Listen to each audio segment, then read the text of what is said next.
Bine v-am găsit, dragii mei din Zodia Săgetător, oriunde v-ați afla. Bine ați venit tuturor pe canalul meu, Tarotul de Loto. Numele meu este Nina, pentru cei care nu mă cunosc. Și ca de obicei mă bucur să vă am alături la fiecare lectură, atât pe dragii mei abonați, cum de asemenea și pe cei care poate sunteți pentru prima oară aici pe canal. Azi voi face o lectură specială pentru un eveniment astrologic special, și anume alinierea celor 7 planete.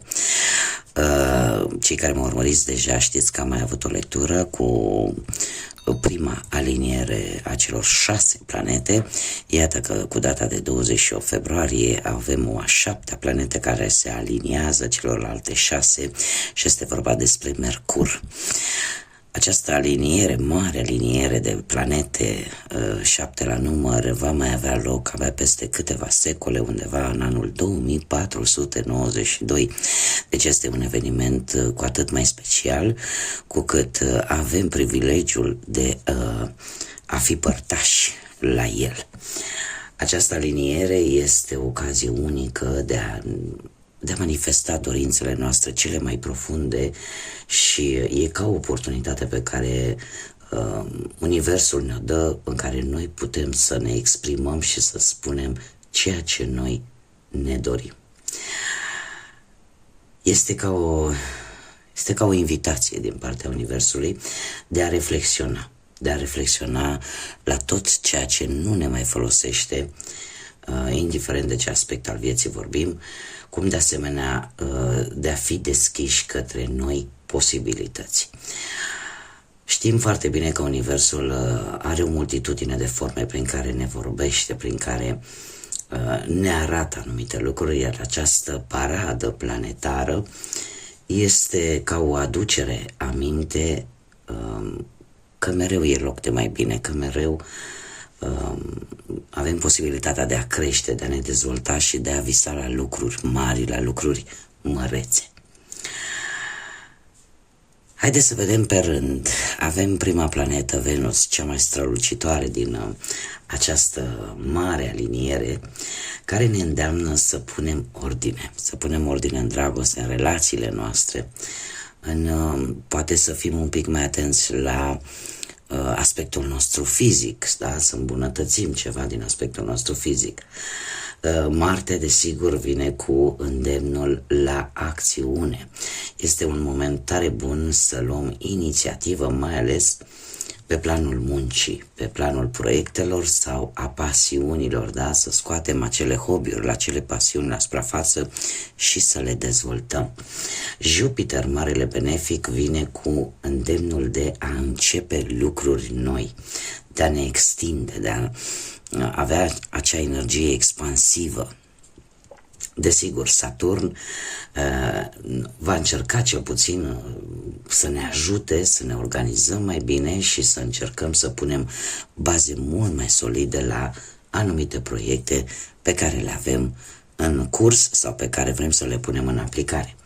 Uranus este cel care ne îndeamnă să ieșim din zona noastră de confort, să lăsăm anumite obiceiuri poate negative pentru noi, sau să ieșim din rutina în care poate mulți dintre noi suntem blocați.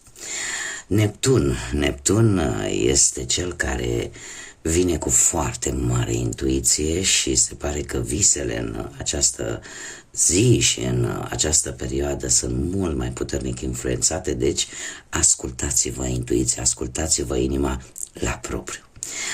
Și, desigur, acea de-a 7-a planetă, Mercur, care se alătură acestei salbe planetare, ne vorbește de maniera în care noi vom comunica și ne vom relaționa cu ceilalți.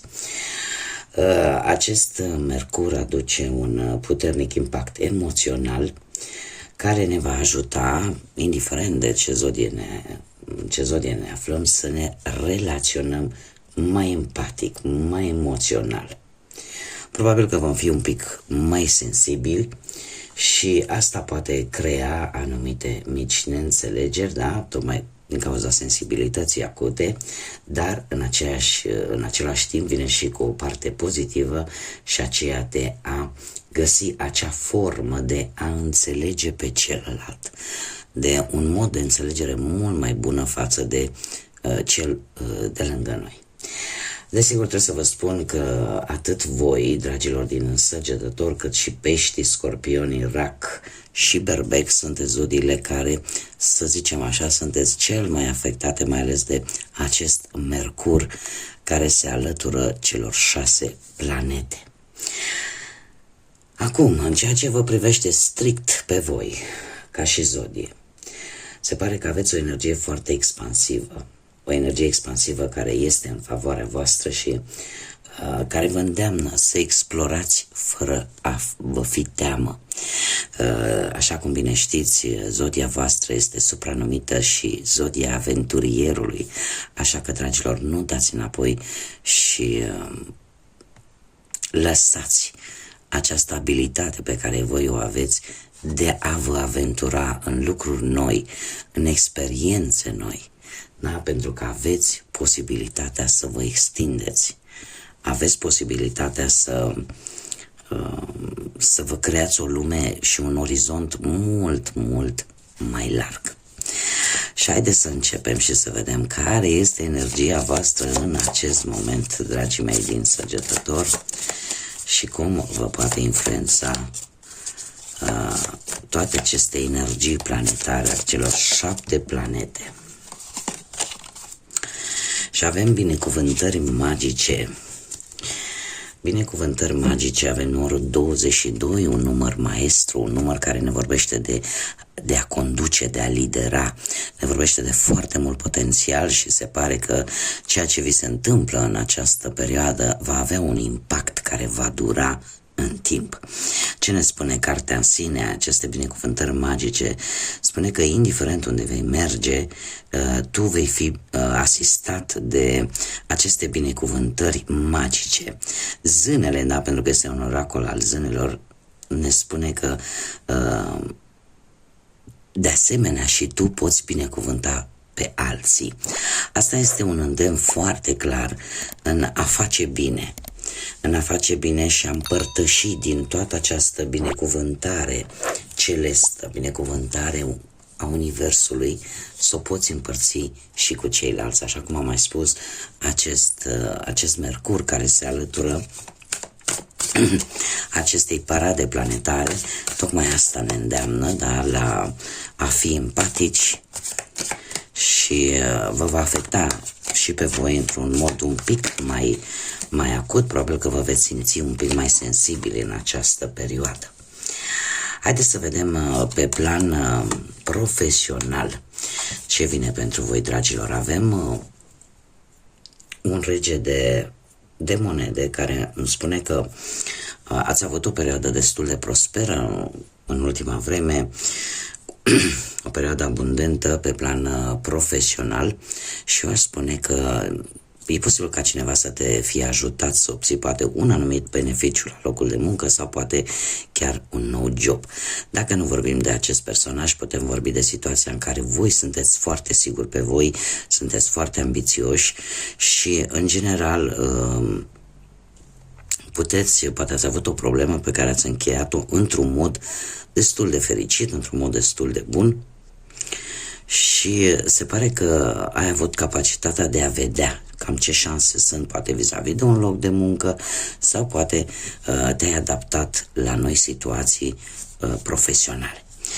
În prezent se pare că dai dovadă de foarte mult curaj. Avem un arcan major, reprezintă forța, care tocmai asta ne spune, că poate ai reușit cumva să rezolvi o problemă profesională, să faci ca lucrurile să se schimbe într-un mod foarte benefic pentru voi și în acest moment ai reușit imposibilul, practic. Unii dintre voi, cel puțin cei care veți rezona cu această lectură. Viitorul vine cu schimbări, dragilor. Avem roata norocului. Viitorul vine cu o schimbare surpriză în viața voastră profesională, în cariera voastră. Și va veni cu o schimbare bruscă la care nu vă așteptați. În speță, eu aș spune că este ceva pozitiv și este cumva legat poate de destin, poate de karmă, cine știe. Da, pentru că roata norocului este o roată care de multe ori, de foarte multe ori, nu o putem controla și tocmai am vrut să văd ce va aduce această roată a destinului. Va aduce o înflorire, va aduce acea mari progrese, posibile avansări, cineva care poate e mai în vârstă ca voi, care va încerca să vă ajute, dar care va juca un rol foarte important în viața voastră profesională. Cum e posibil de asemenea să apară o schimbare care să vă aducă un nou job pe care voi vi-l doriți. Haideți să vedem pe plan financiar cum stați. Pe plan financiar ați avut o perioadă în care ați cam căutat bănuți care poate au legătură cu trecutul vostru. Eu aș zice că ați fost într-o perioadă în care echilibru în finanțe a existat oarecum, dar în același timp parcă ați avut un pic de dezinteres în ceea ce privește banii, parcă nu v-au interesat așa de tare, poate ați fost angrenat în alte situații pentru voi mult mai importante. În prezent avem doiul de spade, aici îmi pune schizofrenia, nu trebuie să vă speriați. Este un tarot Osho Zen, da, care are un pic schimbate titulatura, da, și anumite semnificații, dar în prezent încerci să salvezi poate două situații financiare sau încerci cumva să apropii două situații. Iar asta pentru unii poate părea imposibil. Încercați cumva să fiți echilibrați, încercați să fiți prudenți, să nu cheltuiți emoțional și să aveți un anumit control al banilor, doar că trebuie să vă spun un lucru. E posibil ca două vești să fie pe drum, două vești relaționate cu banii. Și haideți să vedem cam care ar fi. Da, avem acest 5, acest arcan care ne vorbește de gol. În cărțile de Rider-Waite, în tarotul de Rider-Waite, reprezintă cartea Marelui Preot, iar mie îmi spune că e posibil ca toată această zbatere a voastră de a rezolva posibil două situații financiare sau două probleme pe care le-ai putea avea cu banii, e posibil să aibă nevoie și de un specialist, e posibil să ai nevoie de cineva care să te ajute, pentru că tot acest gol vine cumva, cum să zic eu, din îndemnul de a cere ajutor. Te va îndemna să ceri un ajutor. Pentru că sunt două situații și asta va veni în urma unor vești. Da, unor vești care eu aș spune că e posibil să cereți sfatul unei persoane care chiar știe cu ce se mănâncă situațiile respective financiare. Pentru că aici mie intuiesc că este vorba de o situație sau de două situații financiare destul de complexe, pe care indiferent cât vă zbateți voi, parcă nu le puteți face față. Mergem mai departe și haideți să vedem pe plan sentimental. Pe plan sentimental, prima oară pentru cei care sunteți deja într-un cuplu, într-o pereche, și se pare că avem un cavaler de monede care îmi vorbește de a merge încet și sigur. Este, nu știu dacă zodiile de pământ vă spun ceva, de Taur, Fecioară sau Capricorn, și încă o dată se repetă zodia Taur, poate perechea voastră are ceva legătură cu aceste zodii de pământ, dar într-un trecut nu foarte îndepărtat, se pare că ați încercat să lucrați împreună la relație ca ea să funcționeze. Ați avut destul de multă răbdare și un comportament cât mai responsabil și ați lăsat ca lucrurile cumva să-și urmeze cursul lor firesc. În prezent avem împărăteasa sau creativitatea care îmi vorbește despre faptul că sunteți într-o fază în care poate atrageți mai mult. Da? Sau sunteți mai atrași de către persoana dragă vouă, da? Sau persoana dragă vouă este mai atrasă de către voi. De asemenea, pentru mulți dintre voi, sau pentru unii, mai bine spus, pentru unii dintre voi, e posibil să fie apărut în discuții, poate chiar și venirea pe lumea unui copil sau discuții despre un viitor nou membru în familie. Viitorul vine cu răbdare, vine cu 7 de monede care îmi spune că, într-adevăr, vor veni rezolvări după posibile probleme în relație și unde încă o dată se repetă zodia Taur. Acum, haideți să scot și pentru voi cât un mesaj sentimental, să vedem care este mesajul pentru dragii mei din Săgetător, care sunt într-o relație sau într-un cuplu. Randevu sau întâlnire. Se pare că mulți dintre voi și-ar dori o întâlnire în doi. Este ceva care probabil că vă doriți foarte tare, nu știu, parcă ați vrea să fugiți de zgomot, să fugiți de lume și să fiți decât voi doi și atât. Haideți să vedem pentru cei care sunteți singuri până în urma poate a văduviei sau poate a faptului că nu v-ați găsit perechea sau poate ați traversat o separare, un divorț. Ia să vedem ce vine pe plan sentimental pentru voi, dragilor. Și avem mintea sau pajul de săbii,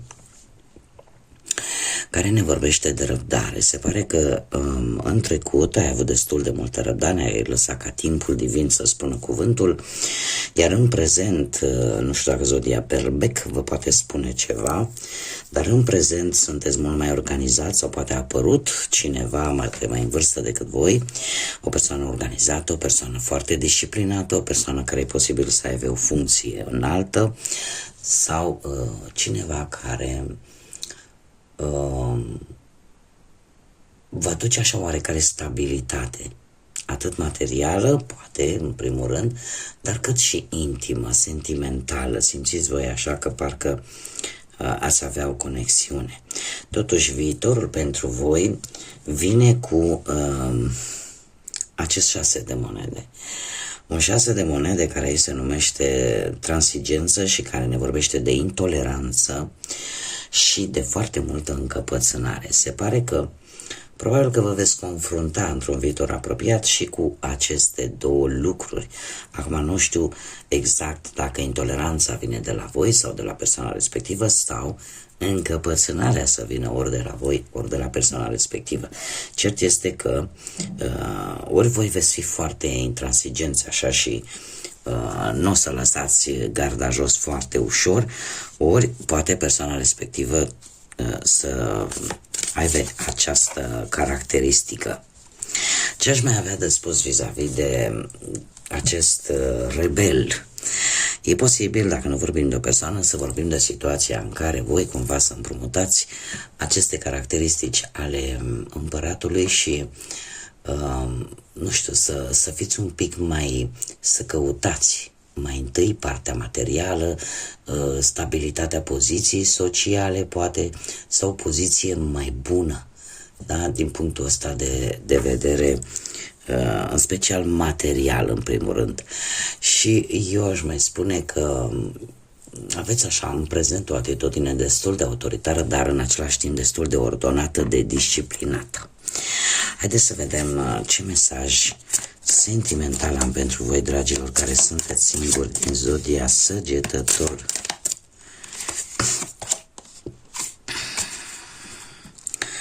Ei, se pare că Vă place, nu vă place, unii dintre voi chiar ați găsit adevărata dragoste.